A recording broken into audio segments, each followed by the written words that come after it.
Yes. My pleasure. Yeah. Yes. Now, today we're basically just going to be touching on personal finances and debt management. And a good place to start this conversation is one of the biggest concerns for every business person or any business institution out there that wants to get into business is the ease of access. There is of access to credit, right? Okay. And it's always a big major issue. Yes. Let's go to the young people.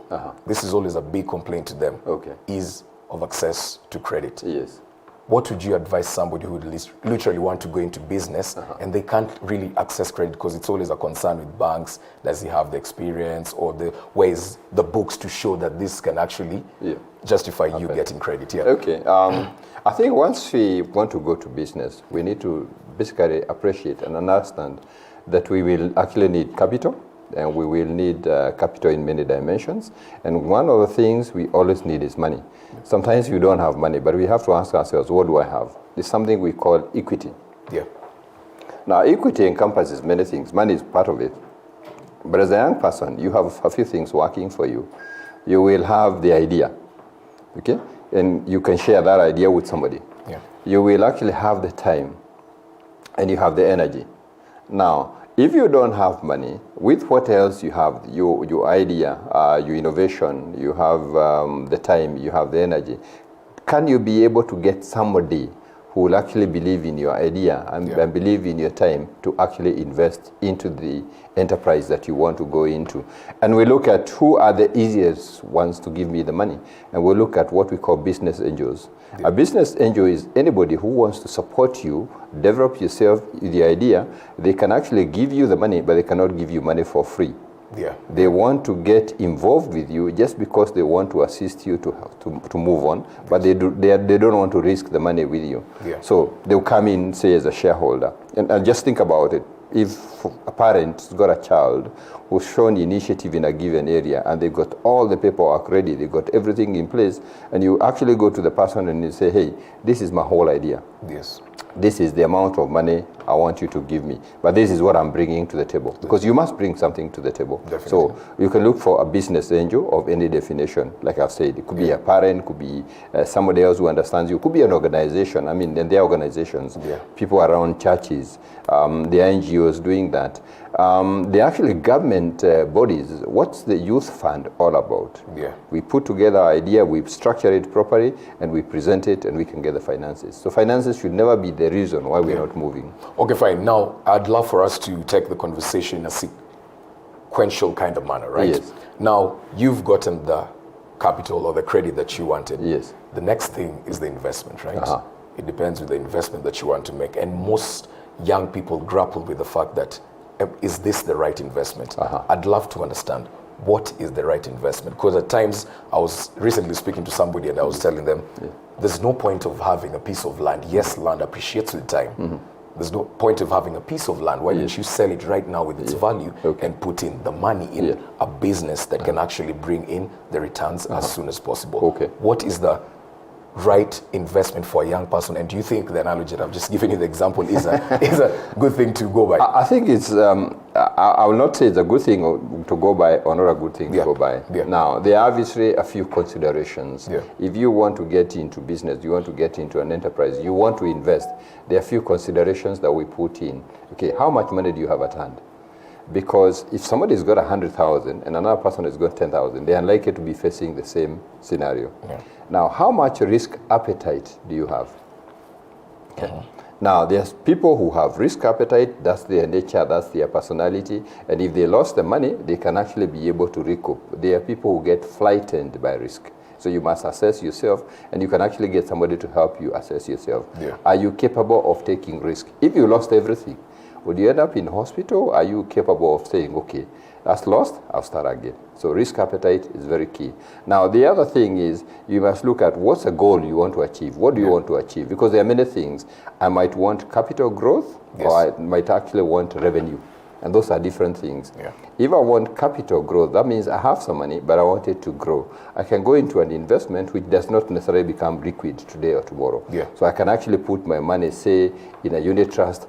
I can actually put money as a fixed deposit in a bank. Okay, but if I want revenue, if I want cash out of it, Yes. that's when I go to things like business. So those are part of the considerations. There are a few more considerations, but those are the very basic ones we have to think about. The very basics. Yeah. Right. Now, when we're still talking of businesses and personal finances, a big and critical discussion is always revolving around savings. Okay. And I'd really want us to delve into this savings because this is a big part where Yes. the youth come in. Okay. You outside here, you've probably just finished school. Yes. And you've gotten a job. Okay. It's not such a high-end paying job, Yes, right? yes. And you're probably making, say, 15,000. Okay. You need to pay for your expenses Yes. and your regular bills. Okay. And when you meet somebody like that, he tells you, Yeah. or she tells you that, Yeah. I'm not able to save. Okay. Whatever I make, I spend it. It's Okay. just hand and mouth. Yeah. What's your take on that situation? Well, before we get to savings, let's look at income. Income, yeah. Because savings is a function of income. Yes. Okay, and we're looking at income twofold. We got two types of incomes. We have what we call active income, the money you actually get because you got involved. Yeah. You got a job and you get paid a salary. Yeah. You're a salesperson, you get paid commission. Okay, you're in business and you're making some business profits. But we also have something we call passive income.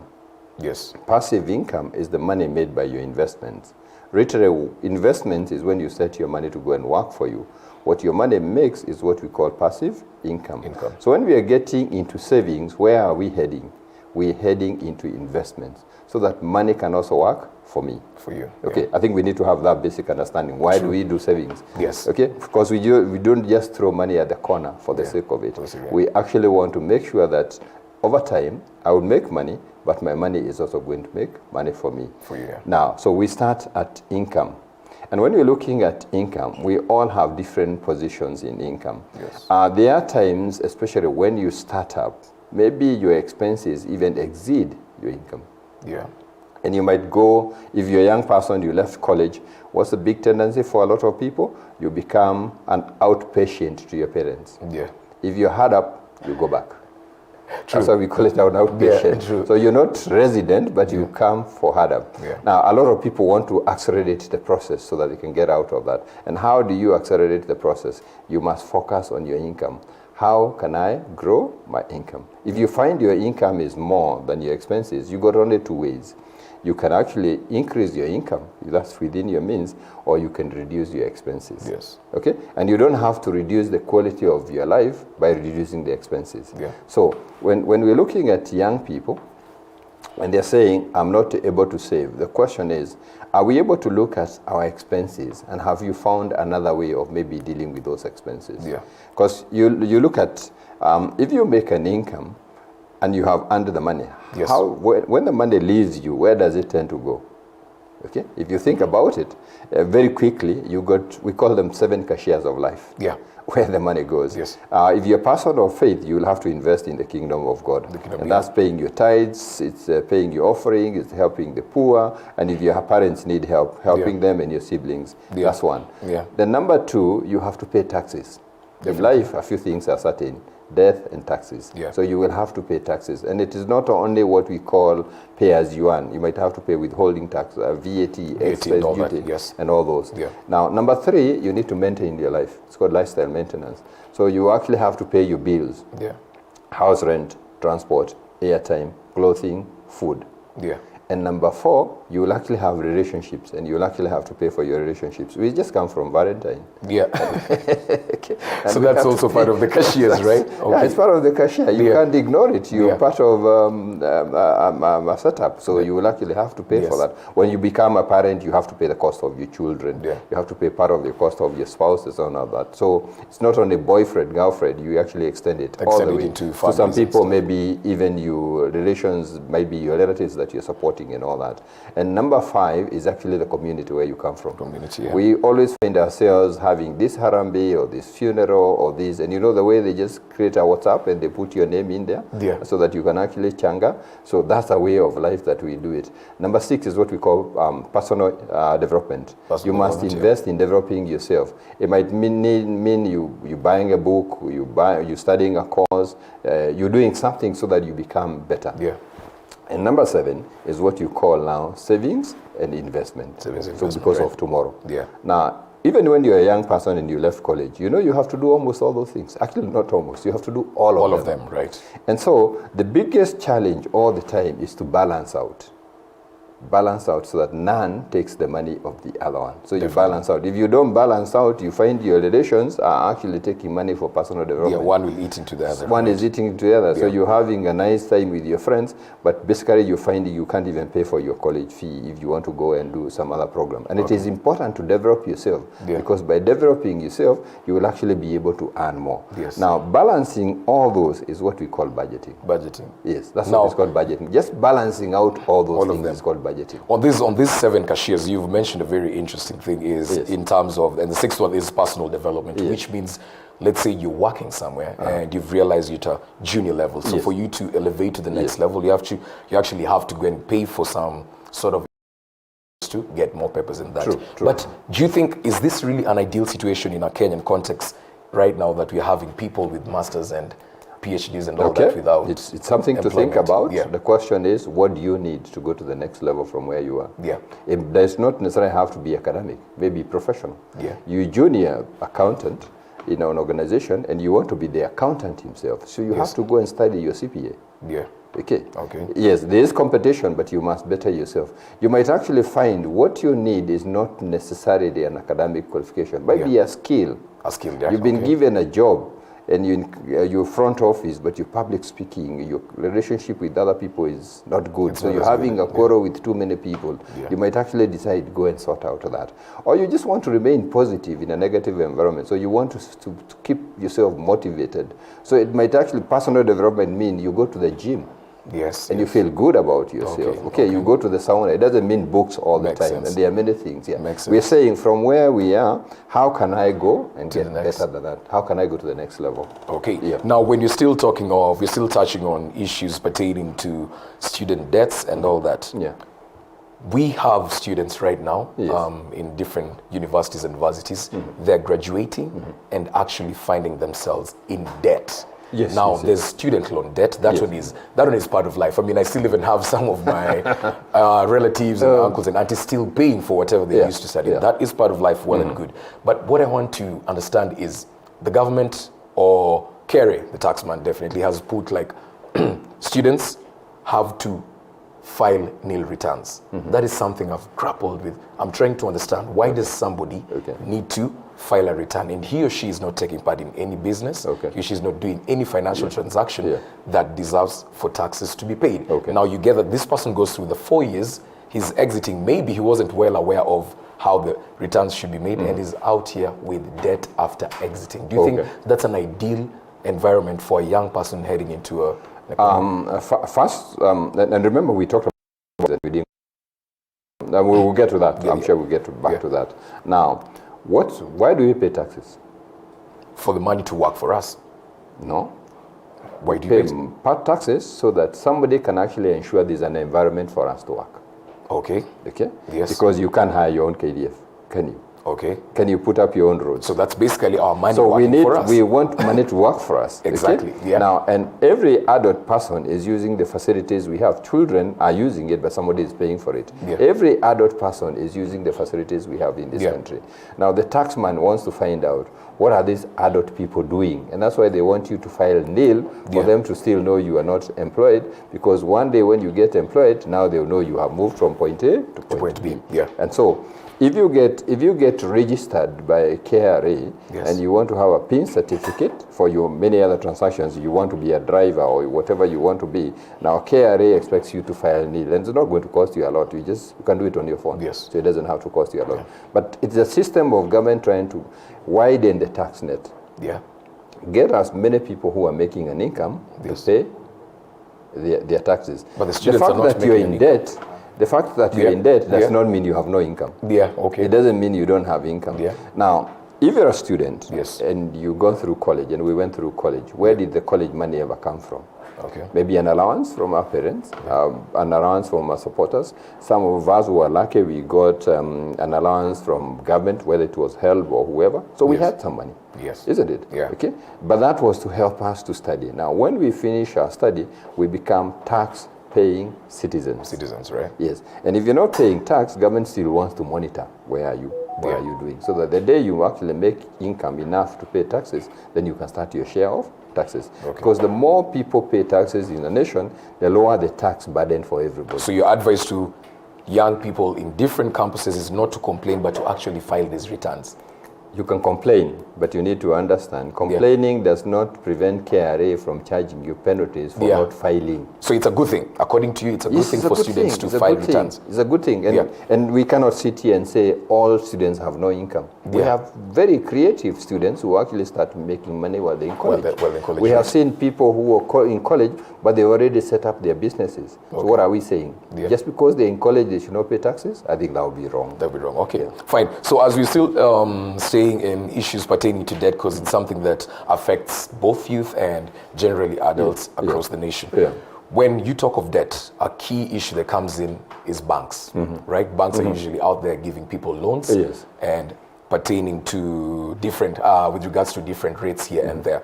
And you might get somebody who goes for a loan, and you've also spoken about it in your different interviews. Somebody gets a loan at 12% per annum. And maybe this is not the same as 1% per month. Exactly, right? So is there a disconnect between people really understanding this, or are the banks just taking advantage of people not where? We have something that's, I think Ratin says, caveat emptor, buyer beware.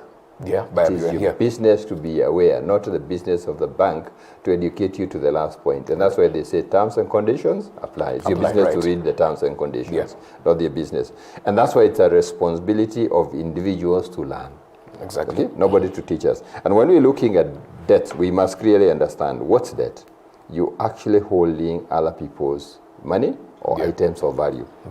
And we distinguish debts. We say there's some good debts and there's some bad debts. Now it is good debt if you, wherever you borrowed it from, you put it into adventure or enterprise where it is actually going to appreciate.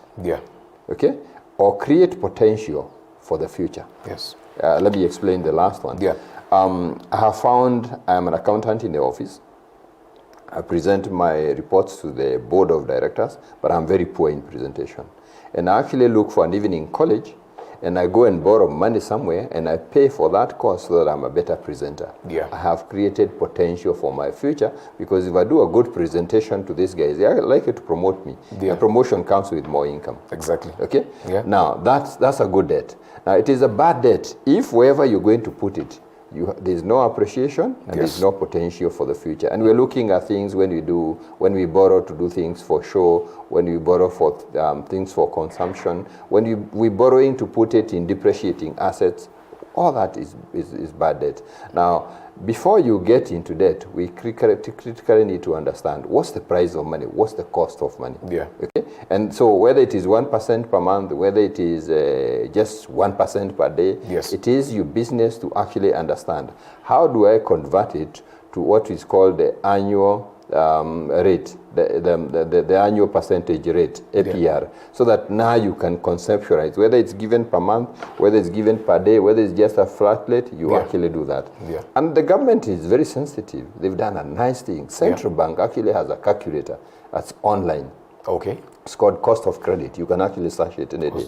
And if you put in all the terms, it actually helps to work out for you. So you can actually be able to see if this is 1% per month, what's the eventual cost? If this is 12% per annum, what's the eventual cost? Because 1% per month is more expensive than 12% per annum. And a lot of people struggle with that mathematics. But if you understand how compound interest works, then that becomes very easy. Okay, fine. Interesting facts here, and I hope one or two people out there are getting something from it. Now, just to wrap it up as we wrap up, there's something really interesting. If you check the statistics, children outside here are literally one of the biggest contributors to people's purchasing powers. And you find that companies want to focus their marketing strategies on enticing young children and kids outside here. So basically, it means when you have kids, you'll necessarily spend more. And if you check right now, young people are even having more kids than elderly people who are established. What's your take? Do you think young people like me should have kids at this stage? Well, we cannot set a rule on that. Remember, you don't need a license to get kids. Yeah. Okay. So there's no licensing authority. Yeah. I know the church will give us a certificate we are married, or the Kathy or the court we are married. So that way, maybe legitimately, we can have children. How many do we have? That's nobody's business. That's our business to determine. Okay. And I don't see anything wrong with people having as many kids as they would want, and they can be able to maintain. But when we have children, we need to know there are many expenses. And by the way, in financial terms, majority of people will actually remain children for a 25-year period. Why 25? Because in financial terms, you cease being a child, not when you get an ID, when you move out. When you move out, okay. As long as you've not moved out, practically in financial terms, you are a child. You're a child. Because somebody is paying the rent for you, somebody is buying the food for you, and is taking care of expenses. Okay. So if you have a 25-year period, when you get 4, now you need to know that's a cool 100 years of taking care of them, just that it runs concurrently. Okay? But children are good, isn't it? So that's the way we are. But people who have done consumer behavior, consumer psychology, understand the power of children. And by the way, 20% of all things sold world over is sold because children have a gift that's called pester power. They can push until things get done. When they're young babies, they cry. It's your business to find out why they're crying. When they get a bit bigger, they throw a tantrum. They spin, they turn. Okay? When they get older, you're teenagers, now they actually change. Now they don't spin and they turn. They bash doors, they bang tables, or they actually keep quiet. That's how they throw their tantrum. So it's basically what you need to understand. Yes, you need to understand. And you know what? They understand some psychology. Because the girl will actually throw the tantrum to the father. Okay. And the boy will throw the tantrum to the mother. Now, it's called the Oedipus complex, and it actually works. It's no single father who wants to see their daughter cry. It's my princess. And there's no mother who wants to see their son cry. By the way, this is my prince. And it works perfectly well for children. And so salespeople now know this. When you do consumer psychology, now you understand that. So you actually structure your product to see how best can you actually use children to get it sold. And it's from cars to movies to food to anything, including the TV shows that we see. I mean, when they hold the remote and they say this is the channel we watch, chances are they win. Okay, Mr. Wahome, thank you very much for joining us this afternoon. Thank you for your time. Really appreciate now, as you've heard, Mr. Ngari, when you're dealing with finances and debt, the things that you actually need to look in, and the 7 cashiers are faith, taxes, lifestyle, maintenance, relationship, community, personal development, savings, and investment. Take a look at those 7 cashiers and find out how you can manage your finances and not get into debt. That is all that we had for you right here on the Day's Counter. Pardon me. My name has been Alan Winner. Until next time, do have yourself a lovely evening.